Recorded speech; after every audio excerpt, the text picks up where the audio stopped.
Allah's proper name, and the first name that we all recognize, is Allah, the name of names. Okay, that's the big one.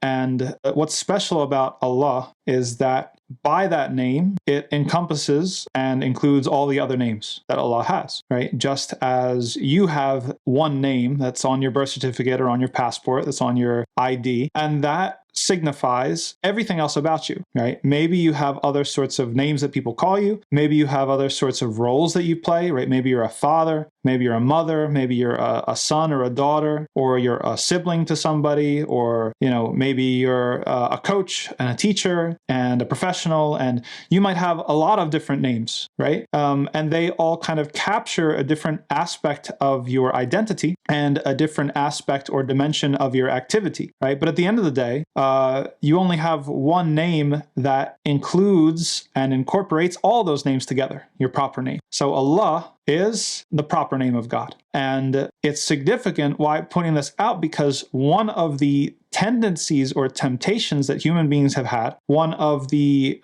fallacies that human beings fall into, is taking the multiple names and sort of attributes of Allah and separating them out into separate entities, right? So if we say that Allah is His name, and He is also the most merciful, and He is also the avenger, and He is also the most just, right? What happens historically? Along comes the devil, and he suggests to people, well, how do you know that they're all not separate gods? How do you know that, the just is one God, and the merciful is another God, and, the avenger is another God, and the one who provides, Ar-Razaq, is another God? And so this is kind of the impulse or the suggestion for people to split up the Tawheed and to split up the divinity of Allah Azza wa Jal. And what's the impulse that's within human beings that is susceptible to follow that is because if we fracture and split up the object of our worship, then we also fracture and split up the locus of our accountability, right? So I always give the example of a parent. You got kids, okay? They want an extra dessert tonight, okay? They go to Mama, and they ask Mama, can we have an extra dessert? She says no. What do?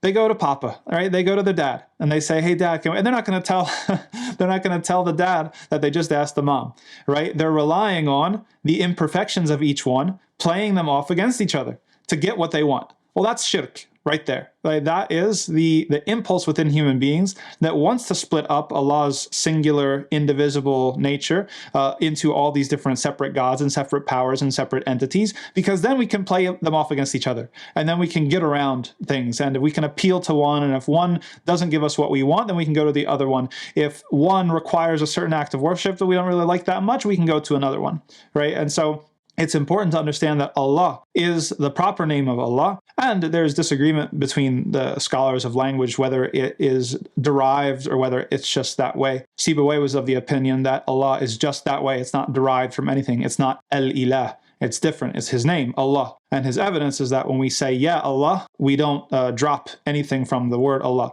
But anyway, that's a technical point. It signifies one entity. And it includes within that entity all of the attributes and all of the names and all of the sort of other things that make up who that entity, Allah subhanahu wa ta'ala, is. And so because it's all focused and contained, figuratively speaking, in one entity, then our worship only goes to that one entity. Our worship doesn't go anywhere else, whether it's prayer or dua or sacrifice or a special degree of our love or a special degree of our fear. It doesn't go to any other sort of source or any sort of object. It goes directly to the one Allah.